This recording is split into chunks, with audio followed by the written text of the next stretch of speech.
Shalom. Mari kita buka Alkitab kita di dalam 1 Petrus pasal yang kelima.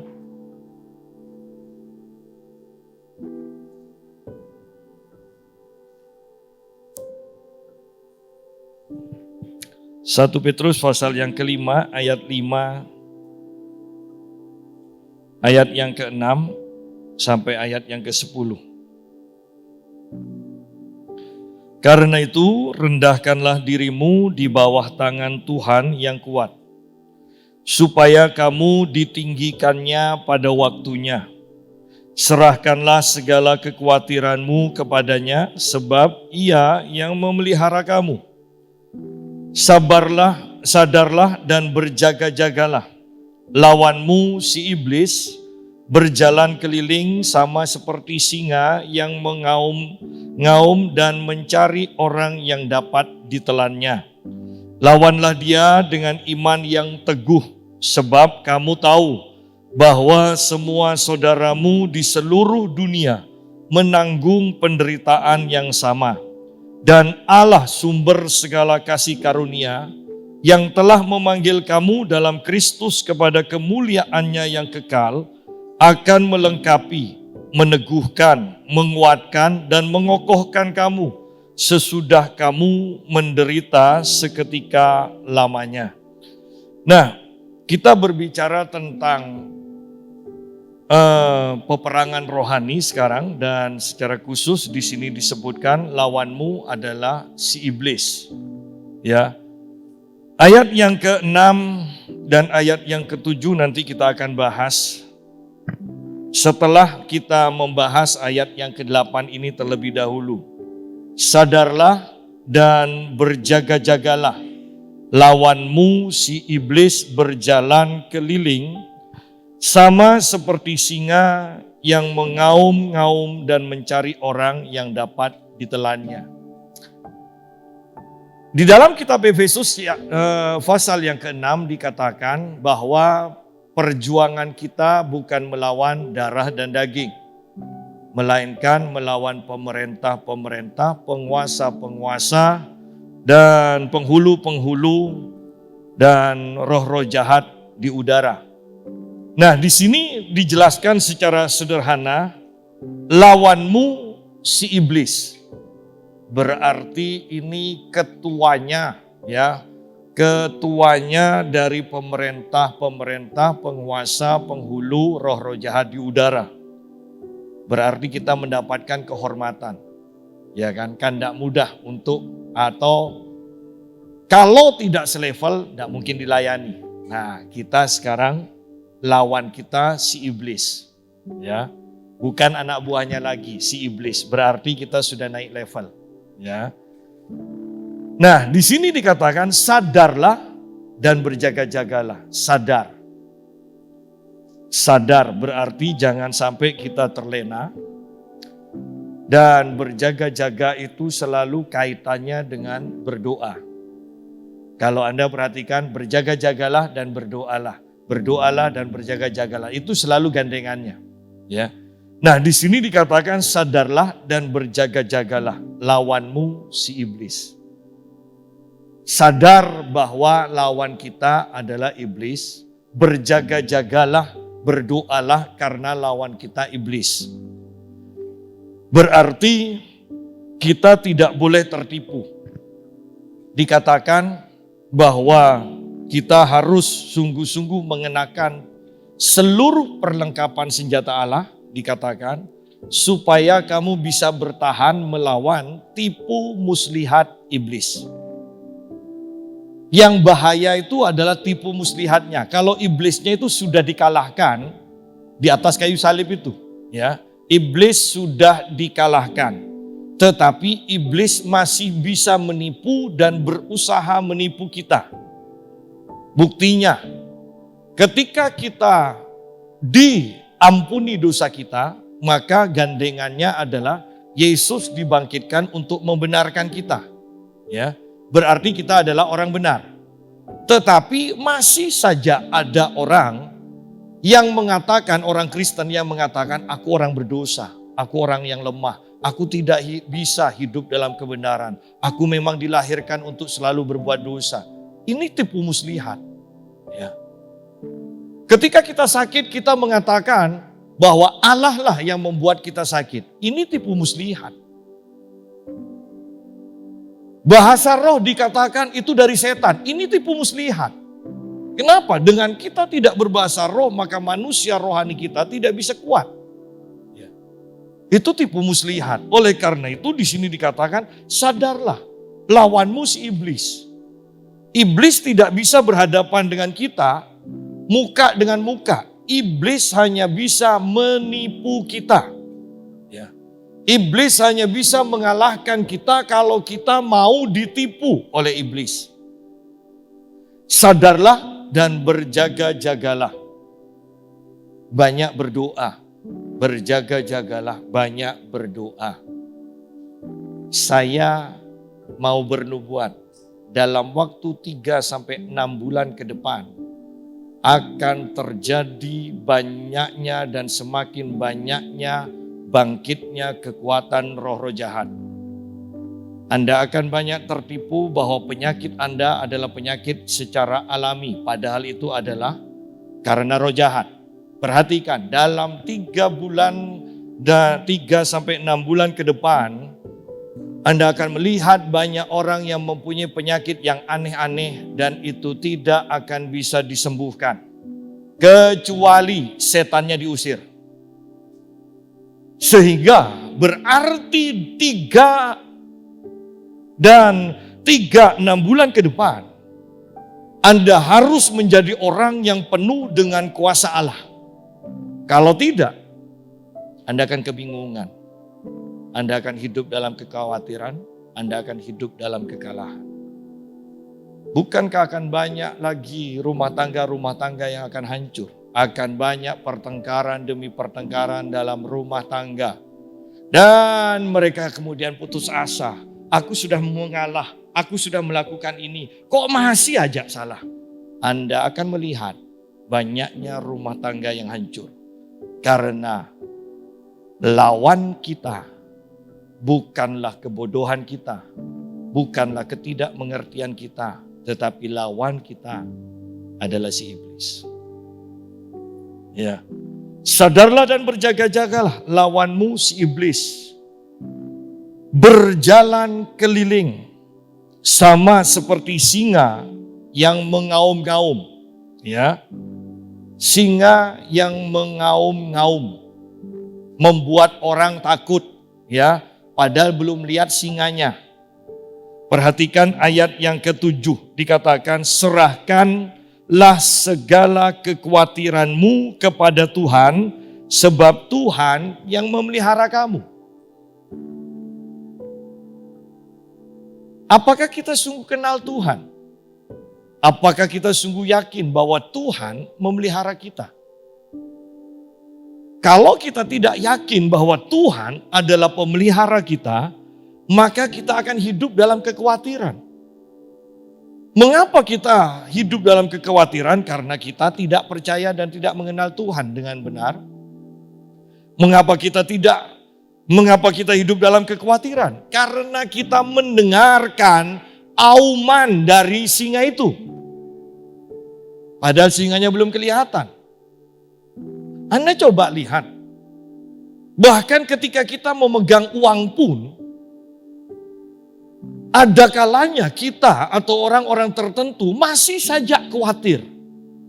Kira-kira minggu depan, bulan depan kita bisa hidup apa enggak? Padahal kita hidup hari ini. Uang ada untuk hari ini atau mungkin untuk 2 hari. Yang dipikirkan minggu depan atau bulan depan. Kan ini hanya suara singa yang mengaum-aum. Yang kita pikirkan. Belum kelihatan jelas loh di depan apa yang akan terjadi, tetapi kita sudah khawatir. Ya. Dan bukankah banyak hal kita bisa melihat bahwa orang-orang penuh dengan kekhawatiran akan masa depan. Kenapa? Karena mereka mendengar suara singa yang mengaum-aum itu. Singanya belum kelihatan. Penderitaan kita belum pasti ke depannya loh. Tetapi kita sudah khawatir dulu. Ya. Si iblis berjalan keliling sama seperti singa yang mengaum-aum. Ya. Mencari orang yang dapat ditelannya. Berarti ada orang yang tidak bisa ditelan, ada orang yang bisa ditelan. Kalau itu mengaum-ngaum dan seperti kita bahas tadi bahwa itu membuat kita khawatir, berarti ini berbicara tentang pikiran. Pola pikir. Bahwa kalau kita tidak memenuhi pikiran kita dengan firman, maka kita mudah mendengar auman singa itu. Pikiran-pikiran dari si jahat akan masuk ke dalam kita dan kita akan hidup di dalam kekhawatiran. Bahkan dokter pun akan kewalahan dengan penyakit yang dialami oleh tubuhnya sendiri. Selama kita tidak mempunyai pikiran Kristus, maka kita akan mudah diombang-ambingkan oleh suara auman singa itu. Kita akan mudah terserang. Kita akan mudah khawatir. Ya. Sepertinya ke depannya kanker dan penyakit persendian akan semakin banyak. Ya. Karena di dalam persendian, perhatikan di sini kebenarannya. Bahwa setan akan suka tinggal di dalam persendian-persendian kita. Sehingga akan banyak orang akan mengalami sakit penyakit persendian ke depannya. Sadarlah dan berjaga-jagalah. Lawanmu si iblis berjalan keliling sama seperti singa yang mengaum-ngaum dan mencari orang yang dapat ditelannya. Apakah kita orang yang dapat ditelan oleh iblis atau orang yang tidak dapat ditelan? Ingat ketika Daniel dimasukkan ke dalam gua singa, Daniel adalah orang yang tidak bisa ditelan oleh singa itu. Tetapi keluarga dan keluarga musuh-musuhnya adalah orang-orang yang bisa ditelan oleh singa itu. Singanya sama, orangnya yang berbeda. Demikian pula di akhir zaman. Ada orang-orang Kristen yang bisa ditelan oleh roh jahat, bisa ada orang Kristen yang tidak bisa ditelan oleh singa itu. Tergantung apakah kita sudah memenuhi pikiran kita dengan firman Tuhan. Tergantung apakah kita berjaga-jaga di dalam doa atau tidak. Banyak orang yang akan hidup dalam penyesalan. Tahu aku akan menghadapi seperti ini, aku pasti akan berdoa dulunya. Tetapi sudah kasep. Anda tidak bisa berdoa sekarang dan otomatis sekarang mendapat kekuatan. Ya, yang pernah olahraga, Anda tidak bisa olahraga sekarang dan langsung berubah menjadi manusia yang kuat, manusia yang sehat. Tidak bisa. Besoknya Anda harus sakit terlebih dahulu. Dan Anda harus latih lagi. Anda sepertinya tidak mendatangkan hasil dengan latihan Anda. Tetapi Anda harus terus berlatih. Kira-kira setahun kemudian mungkin baru akan kelihatan hasilnya. Kalau latihan badani yang sedikit manfaatnya saja membutuhkan setahun baru kelihatan hasilnya. Bukan menjadi orang super loh. Kelihatan hasilnya. Apalagi manusia rohani. Yang selalu kalau kita membaca di dalam Alkitab. Membutuhkan ketekunan.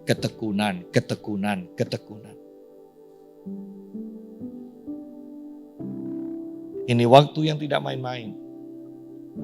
Percayalah, akan banyak orang-orang menyesal bahwa mereka tidak mempersiapkan diri secara rohani benar-benar. Akan banyak orang yang menyesal. Kemarin saya di tempat fitness bertemu dengan seseorang yang selalu mengirim, yang usahanya kirim ikan tontonan ke Jakarta, ke mana-mana ya. Dan dia katakan, kalau sudah ngirim, dia bilang, ya enak kerja gini. Sekali kirim bisa untung 100 juta, 50 juta WNH. Dan kemarin dia katakan kepada saya begini, benar ya yang kamu katakan. Saya ingat dengan pasti 2-3 bulan yang lalu kamu katakan bahwa kedepannya uang akan sembunyi. Dan sekarang ternyata uangnya sembunyi sungguhan. Ya. Sidang jemaat, bahwa kedepannya tidak akan mudah. Yang dibutuhkan adalah kekuatan manusia roh kita. Sehingga kita sungguh-sungguh mempunyai kuasa dalam perkataan kita. Dan perkataan kita ini akan mengubahkan apa yang diperlukan oleh kita. Kita membutuhkan kuasa, sungguh-sungguh kita membutuhkan kuasa. Si iblis berjalan keliling. Ingat di dalam kitab Ayub ketika Tuhan bertanya kepada iblis, "Iblis, engkau dari mana?" "Aku berjalan keliling-keliling." Dikatakan. Berjalan keliling-keliling. Ya. Dan ketika iblis berjalan keliling, dia mendengar perkataan dari Ayub. Bahwa Ayub takut anak-anaknya berbuat dosa dan dihukum Allah. Ayub takut kekayaannya ini tidak akan kekal. Bahwa satu saat akan lenyap karena kesalahan anak-anaknya. Ayub takut dengan bencana-bencana yang akan diterima kalau anak-anaknya berbuat dosa. Dan ketika Ayub mengucapkan ketakutannya, iblis yang berkeliling mendengar ini. Dan dia minta izin kepada Tuhan. Buka pagar perlindunganmu, aku akan menghantam Ayub dengan perkataannya. Dia berkeliling, dia mendengar apa yang dikatakan Ayub. Dan apa yang dikatakan Ayub, Ayub katakan, apa yang aku takutkan, itu yang menimpa aku. Apa yang aku cemaskan, itu yang mendatangi aku. Ayub sudah mengucapkannya. Dan iblis yang berkeliling mendengar itu menjadi senjata. Oleh karena itu, jangan takut dan jangan mengucapkan ketakutanmu. Karena ketika itu didengar oleh iblis yang berkeliling-keliling ini, maka iblis bisa mendapatkan hak untuk mencelakakan kita sesuai dengan apa yang kita ucapkan. Karena itu betapa pentingnya mempelajari firman Tuhan, menghafalkan dan mengucapkan firman Tuhan. Aku percaya bahwa Allah akan mencukupi aku. Aku percaya Yesus adalah penyembuhku. Bilur-bilurnya menyembuhkan aku. Seharusnya itu yang diucapkan. Aku percaya bahwa keluargaku diberkati Tuhan. Harus kata-kata yang seperti itu yang diucapkan. Tetapi bukankah banyak kita mendengar orang Kristen mengucapkan kecemasan-kecemasannya. Dan seperti apa yang kau ucapkan, maka engkau akan mengalami itu. Ketika kita mengucapkan firman, maka kita mengizinkan Tuhan bekerja. Ketika kita mengucapkan kecemasan kita, maka kita memberi hak kepada iblis untuk bekerja menghancurkan kita. Sidang jemaat, hati-hati, ini akhir zaman. Bahwa di akhir zaman kalau kita perhatikan, yang tercatat hanyalah peperangan. Baik antar kerajaan, antar etnis, maupun kerajaan di alam roh. Ya, sehingga dibutuhkan menjadi orang yang kuat di akhir zaman. Kuat secara rohani. Berjalan keliling sama seperti singa yang mengaum-ngaum dan mencari orang yang dapat ditelannya. Lawanlah dia dengan iman yang teguh. Bagaimana iman kita bisa menjadi teguh? Kalau kita tidak mendengarkan firman rema Tuhan. Firman pewahyuan. Karena hanya firman pewahyuan yang akan membuat kita teguh. Bukan hanya sekedar firman yang dimengerti secara akal, kemudian disampaikan, dibahas. Bukan itu. tetapi firman yang bersifat pewahyuan, firman yang dihembusi oleh Roh Kudus. Karena Yesus berkata kepada Petrus, melalui pengakuanmu, melalui apa yang engkau katakan, apa yang Petrus katakan, bahwa perkataan pewahyuan dari Bapa, bahwa Yesus adalah anak Allah. Dan Yesus katakan di atas pengakuanmu.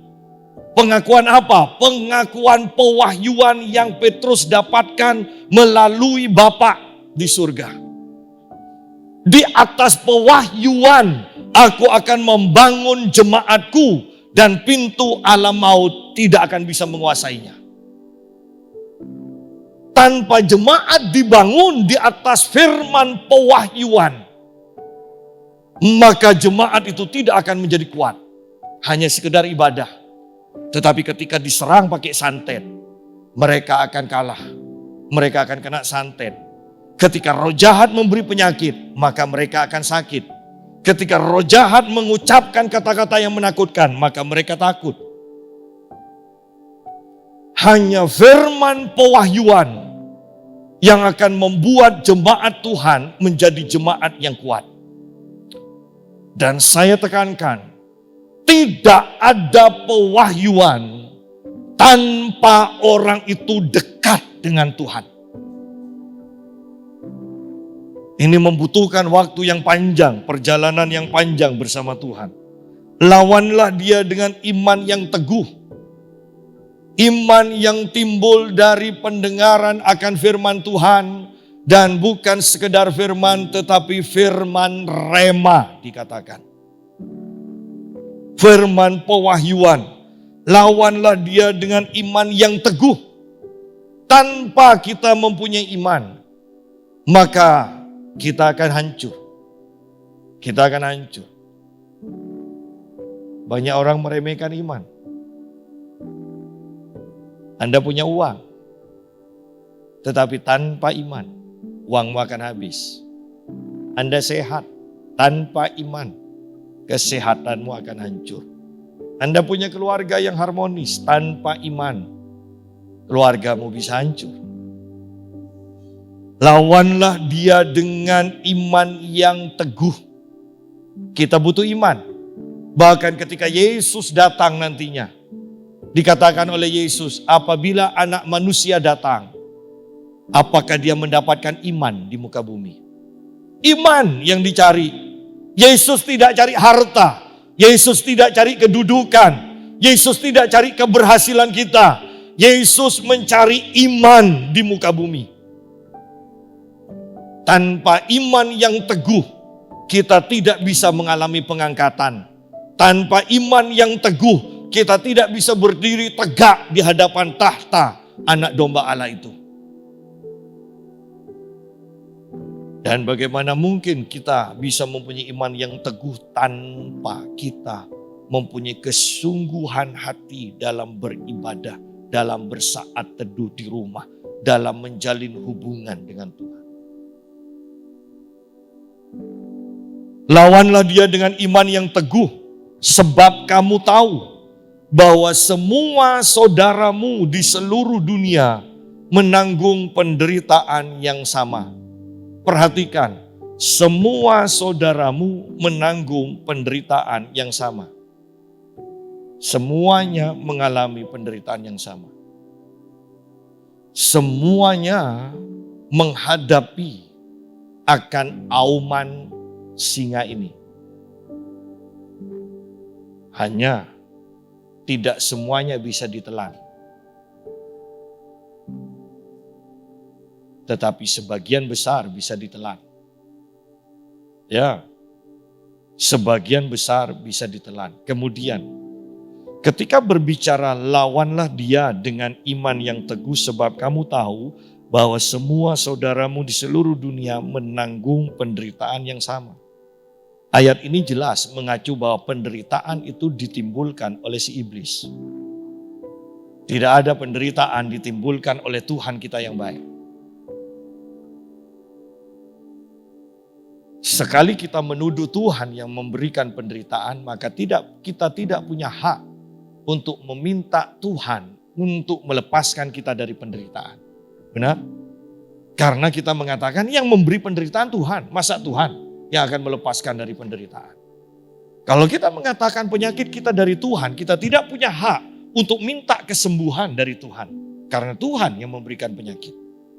Oleh karena itu tadi kita sudah membahas, hati-hati dengan tipu muslihat iblis. Supaya tidak tertipu, kita harus tahu kebenaran. Kalau kita tidak tahu kebenaran, kita akan mudah ditipu. Kita akan lompat ke kitab Yakobus dahulu. Nanti baru kita akan bahas ayat yang ke-10.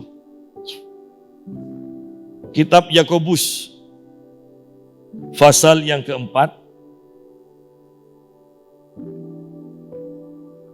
ayat yang ke-7 dan sampai ayat yang ke-10.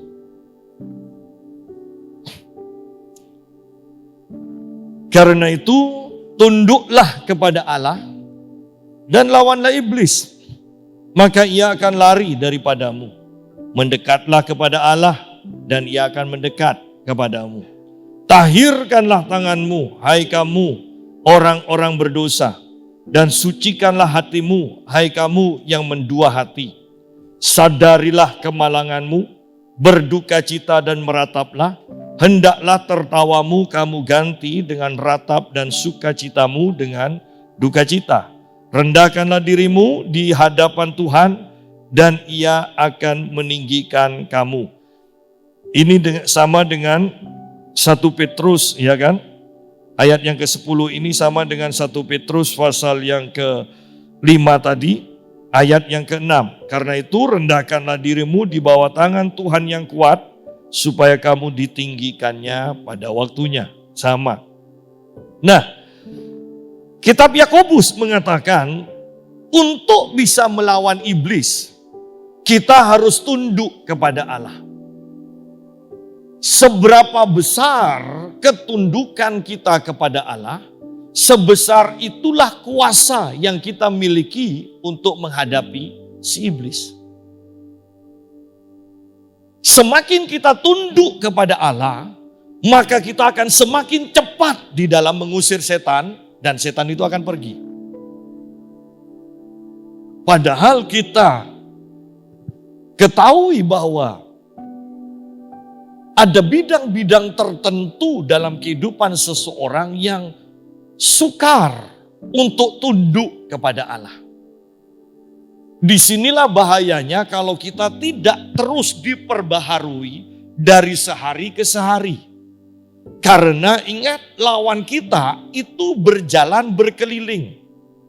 Dari ayat ini berarti kita memperhatikan atau mengetahui bahwa si iblis itu sedang menyelidiki kita. Kelemahan kita di mana? Ketidaktundukan kita kepada Allah itu di bidang apa?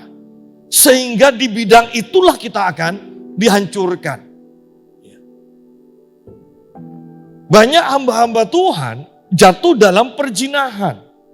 Dan kalau kita perhatikan bahwa sebagian besar dari mereka adalah orang-orang yang dahulu sering melayani pelepasan.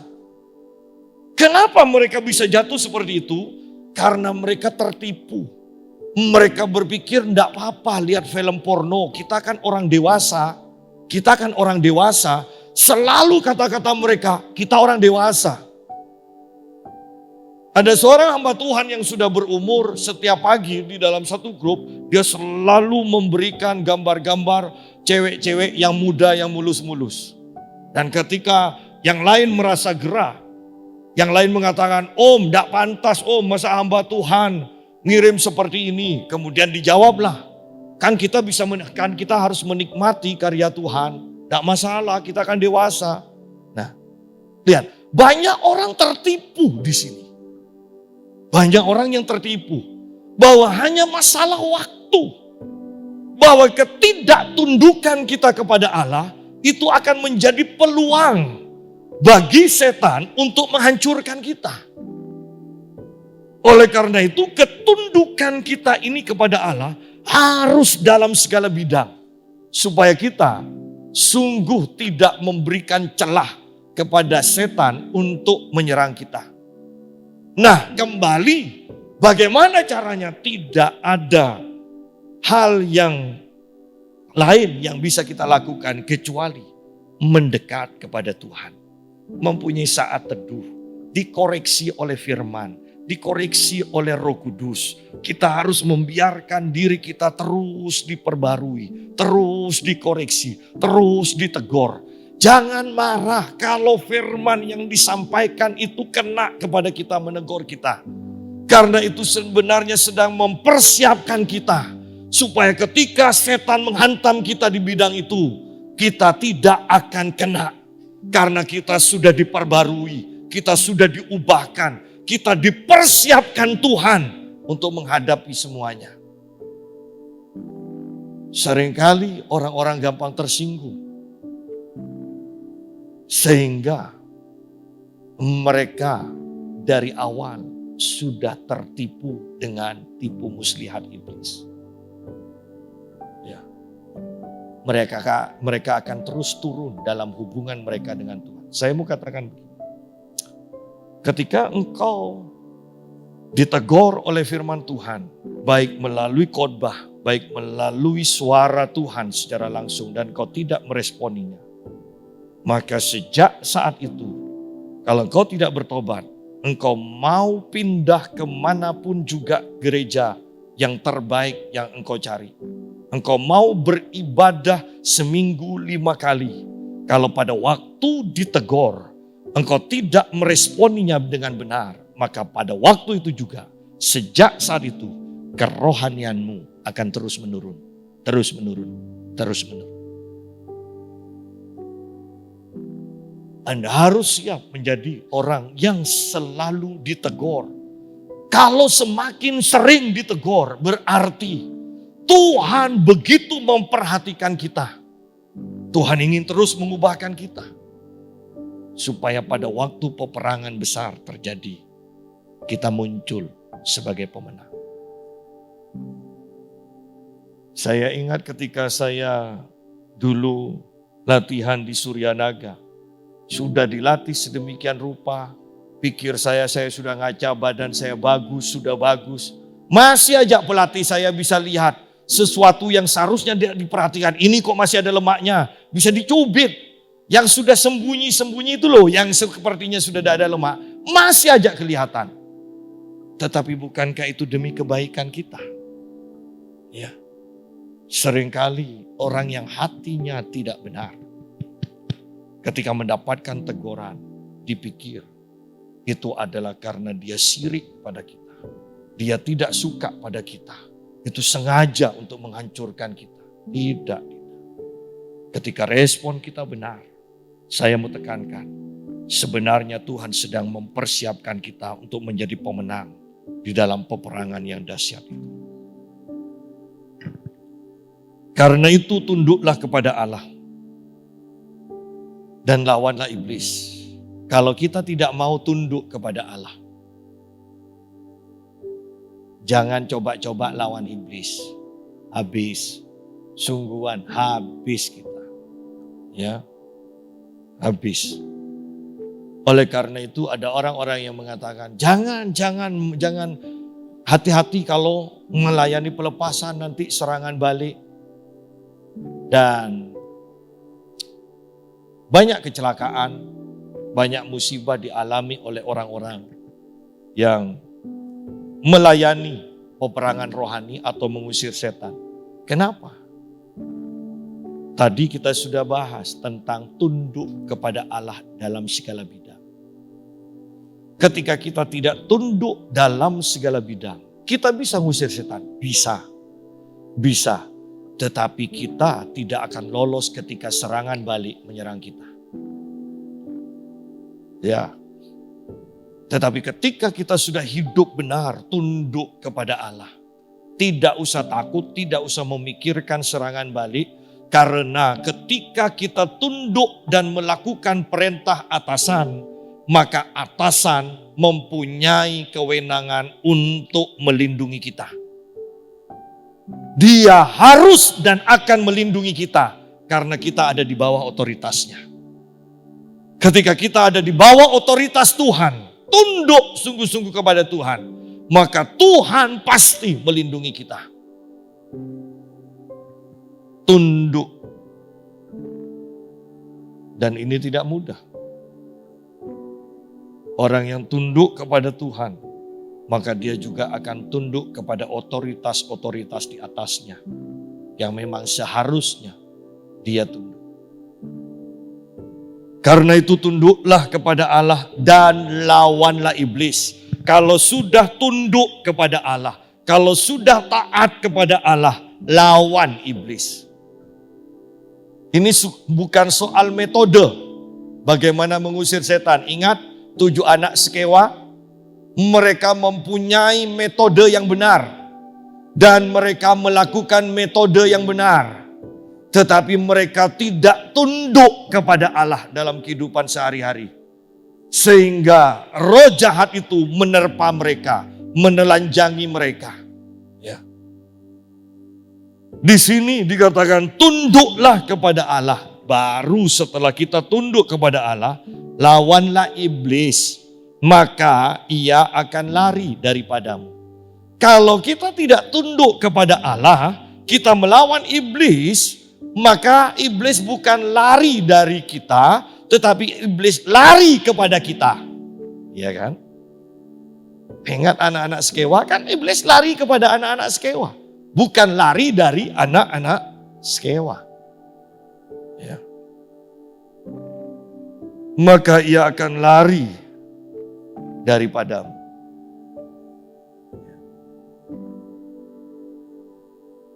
Ketika kita tunduk kepada Tuhan, bahkan orang terlemah pun. Ingat dulu ada uji nyali, ada orang Kristen yang penakut padahal penakut. Tetapi nama Yesus tidak pernah lepas dari mulutnya. Yang satu kerasukan di tempat yang angker itu, yang nyebut nama Yesus tidak kerasukan. Walaupun agak memalukan juga. Orang Kristen kok takut. Tetapi ini loh nama Yesus. Nah, kalau yang terlemah saja punya kekuatan seperti ini, bayangkan kita yang selalu tunduk diperbarui terus-menerus di dalam Kristus.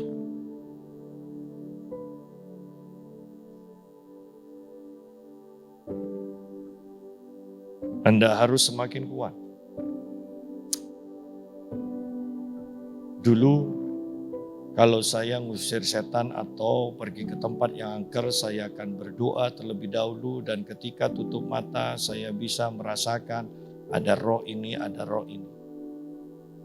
Tetapi sekarang, saya tidak usah tutup mata pun, bahkan lewat video call pun, saya bisa tahu tempat itu ada roh seperti apa, seperti apa.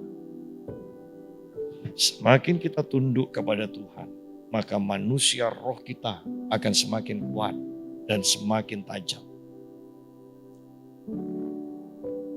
Anda akan dibutuhkan banyak orang ke depannya.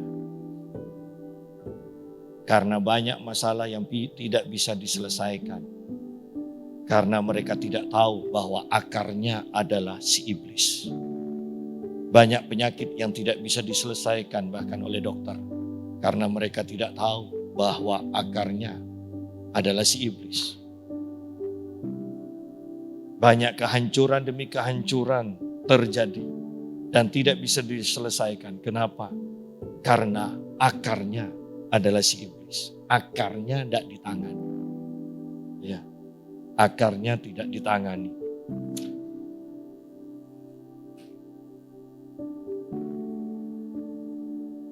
Kembali kepada Yakobus tadi. Tunduklah kepada Allah dan lawanlah iblis, maka ia akan lari daripadamu. Mendekatlah kepada Allah dan ia akan mendekat kepadamu.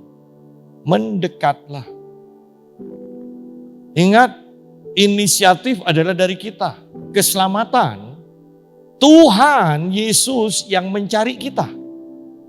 Ya, Tuhan Yesus yang mendekat kepada manusia. Tetapi setelah itu, setelah kita diselamatkan, Maka tugas kitalah untuk mendekat kepada Allah.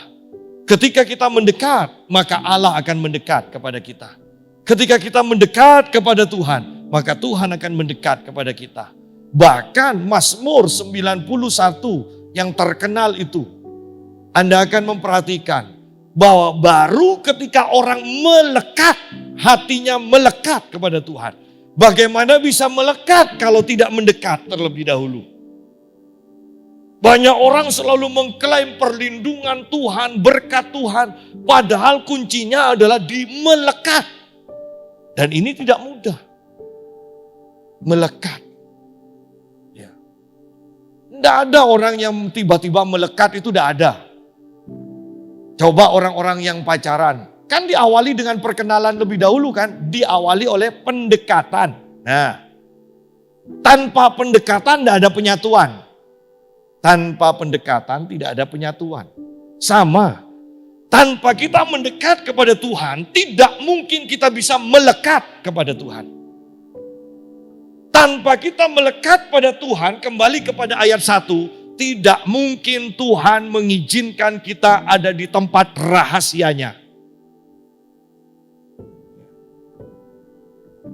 Banyak orang mengklaim manfaat atau janji-janji Tuhan di Mazmur 91. Tanpa mereka fokus kepada ayat yang pertama dan ayat yang mengatakan yang hatinya melekat pada Tuhan.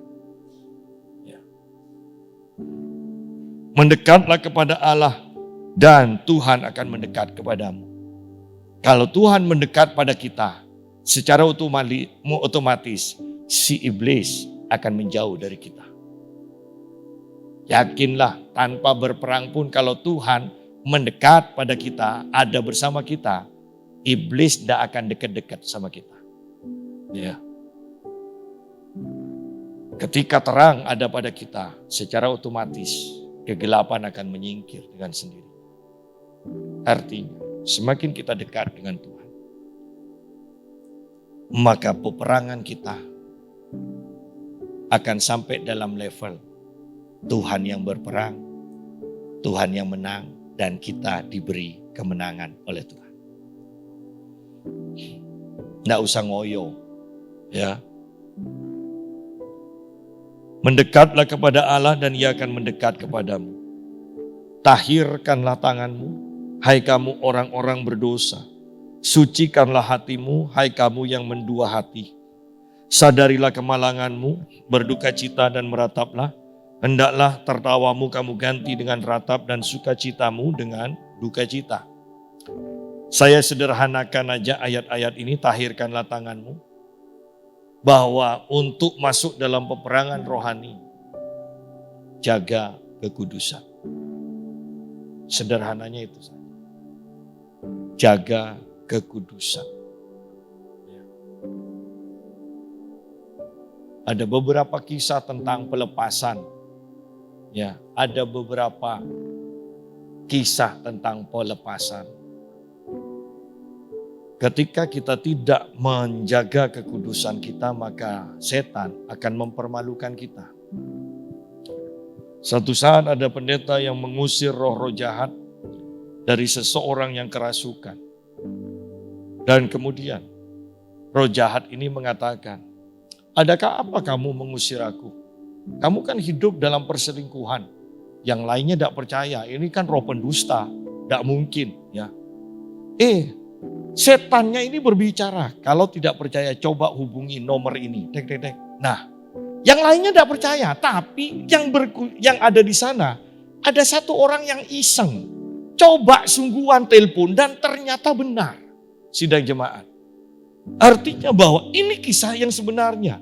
Bahwa ketika kita mau hidup untuk berperang secara rohani, ingat, kekudusan itu penting. Kekudusan itu penting.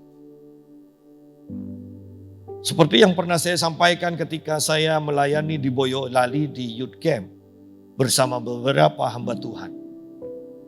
Ada seseorang yang kerasukan setan gara-gara hanya melihat bioskop di mana penjahatnya itu Ya, penjahatnya itu punya ilmu kebal dan dia niru-niru. Ya, dia niru gayanya yang di bioskop itu pakai ilmu kebal dan ternyata itu dia bisa kerasukan. Jadi dia akan bergaya seperti ini dan itu tubuhnya semuanya keras seperti batu. Ya. Dan herannya ketika diusir, dia tidak berani melihat beberapa pendeta, hanya ada satu pendeta pembantu yang dia berani. Kalau sudah diusir, dia akan mendelik ke satu pendeta pembantu ini dan dia akan berdiri, dia akan deketi pendeta ini. Dan pendeta ini mundur. Terus seperti itu. Akhirnya beberapa orang menarik pendeta ini dan katakan, ayo sekarang kamu minta ampun kepada Tuhan. Pokoknya minta ampun dulu. Dan apa saja yang diingat oleh pendeta ini diucapkan minta ampun. Setelah itu ngusir setan lagi. Maka setannya ini tidak berani lagi kepada orang ini. Lihat di sini. Tetapi apakah harus dikejar setan terlebih dahulu baru mau ngaku dosa? Kan lucu juga. Ya. Loh, ini pengalaman-pengalaman yang sungguh-sungguh terjadi. Bahkan yang di Boyolali ini saya ada di sana. Saya salah satu pendeta yang melayani pelepasan itu. Ya. Dibutuhkan kekudusan untuk mengusir setan. Kalau tidak, kita akan dipermalukan. Sungguh, kita akan dipermalukan. Ya. Dan orang-orang yang tidak menjaga kekudusan, tidak dekat dengan Tuhan, kemudian mengatakan, ya itu kan bukan bidang saya. Ya. Berapa banyak saya melayani di beberapa gereja yang pendetanya tidak mau ikut dan tidak mau dekat-dekat ketika saya mengusir setan. Dan selalu mereka katakan, itu bukan bidang saya, biarkan Pak Yusa saja. Soal mengusir setan bukan soal bidang. Soal mengusir setan adalah soal orang-orang yang mempunyai kuasa, yang hidup dalam kekudusan. Maka Tuhan akan berikan kuasa untuk mengusir setan. Itu bukan soal karunia. Ya. Saya berharap semua jemaat GPPS mempunyai pengalaman melihat dan mengusir setan. Saya berharap semua jemaat GPPS ketika berpapasan dengan orang yang membawa setan, maka orang itu akan manifest di hadapanmu dan engkau akan melayani. Percayalah, ketika Anda punya pengalaman seperti itu, Anda akan semakin bergairah dalam mengejar Tuhan. Ya. Ayat yang ke-10, rendahkanlah dirimu di hadapan Tuhan dan Ia akan meninggikan kamu. Sama dengan di dalam 1 Petrus tadi, ya, kita lihat 1 Petrus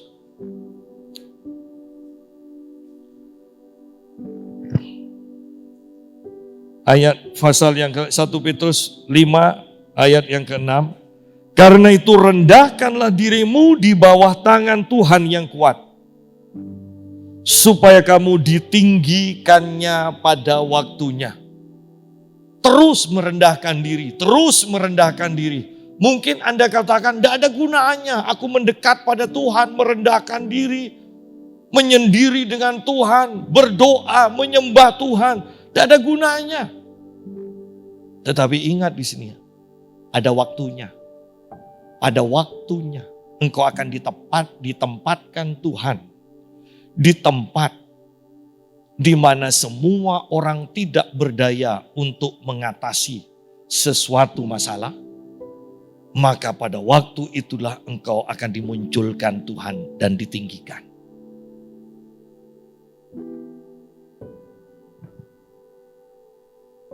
Karena ketika Tuhan meninggikan kita, sungguh waktu dan tempatnya tidak bisa ditebak.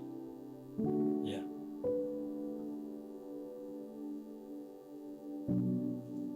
Banyak orang yang mengatakan saya mempunyai karunia penglihatan, karunia nubuat. Padahal kalau orang sudah mengatakan seperti itu, saya sendiri yang bingung. Loh, kalau Tuhan tidak berkata-kata, apa yang mau dinubuatkan? Kalau Tuhan tidak memperlihatkan, dan itu tidak selalu, apa yang saya mau sampaikan? Ya. Banyak orang tidak mengerti kebenaran ini. Dan kata-kata yang seperti itu banyak merusak hamba-hamba Tuhan. Karena dengan perkataan atau ditulis karunia nubuat, maka mau tidak mau, Tuhan berbicara atau tidak berbicara, maka banyak hamba-hamba Tuhan yang terpaksa bernubuat dan berlubuat. Ya. Karena salah siapa? Jemaat yang menuntut untuk mendengar nubuatan. Tetapi mari, oleh karena itu saya katakan, ayo belajar kebenaran, hidup dalam kebenaran. Supaya kita tidak selalu hidup berdasarkan asumsi, tetapi hiduplah berdasarkan kebenaran. Tangan Tuhan akan meninggikan kita pada waktunya. Ayat yang ke-10, ayat terakhir. Dan Allah sumber segala kasih karunia. Anda butuh apa? Sumber segala kasih karunia. Kalau kesembuhan itu kasih karunia, maka sumbernya adalah Tuhan. Kalau keberhasilan itu adalah kasih karunia, sumbernya adalah Tuhan. Kalau kuasa itu adalah kasih karunia, maka sumbernya adalah Tuhan. Dan Allah sumber bukan hanya satu hal, tetapi sumber segala kasih karunia yang telah memanggil kamu dalam Kristus kepada kemuliaannya yang kekal. Kita sudah dipanggil akan melengkapi kita. Kita akan diperlengkapi. Efesus pasal 6 mengatakan, kenakanlah seluruh perlengkapan senjata Allah. Dan di sini dikatakan bahwa Tuhan ini akan melengkapi kita. Meneguhkan, berarti tidak tergoyahkan. Kenapa tidak tergoyahkan? Karena tahu dan hidup dalam kebenaran. Orang mau katakan apa? Firman sudah tertanam dengan kuat di dalam hati dan pikiran kita. Sehingga kita tidak akan digoyangkan. Karena itu di sini dikatakan meneguhkan. Tanpa kita mempunyai firman, maka kita tidak bisa diteguhkan. Bahwa kita punya firman, kita cari firman, maka Roh Kudus akan meneguhkan kita sesuai dengan firman yang kita miliki. Ya. Meneguhkan, menguatkan, dan mengokohkan kamu kuat dan kokoh sesudah kamu menderita seketika lamanya. Bahwa serangan roh jahat tujuannya, ingat, setan mau menghancurkan, tetapi Tuhan bisa mengubah arahnya untuk mendatangkan kebaikan. Ya, setan menyerang kita dan kita menderita seketika lamanya. Tetapi pada waktu kita mencari Tuhan, maka Tuhan akan melimpahi kita dengan kekuatannya. Tuhan akan menguatkan kita. Tuhan akan mengokohkan kita. Dan yang harus kita perhatikan ayat 11. Tuhanlah yang empunya kuasa sampai selama-lamanya. Tidak disebutkan setan yang mempunyai kuasa untuk selama-lamanya. Tuhanlah yang mempunyai kuasa untuk selama-lamanya. Dan Tuhan ini juga yang mengatakan, segala kuasa di surga dan di bumi ada di dalam tanganku. Dan menurut bahasa saya sendiri, dan sekarang kuasa ini aku berikan kepadamu. Jadikan semua bangsa muridku. Tuhan memberkati.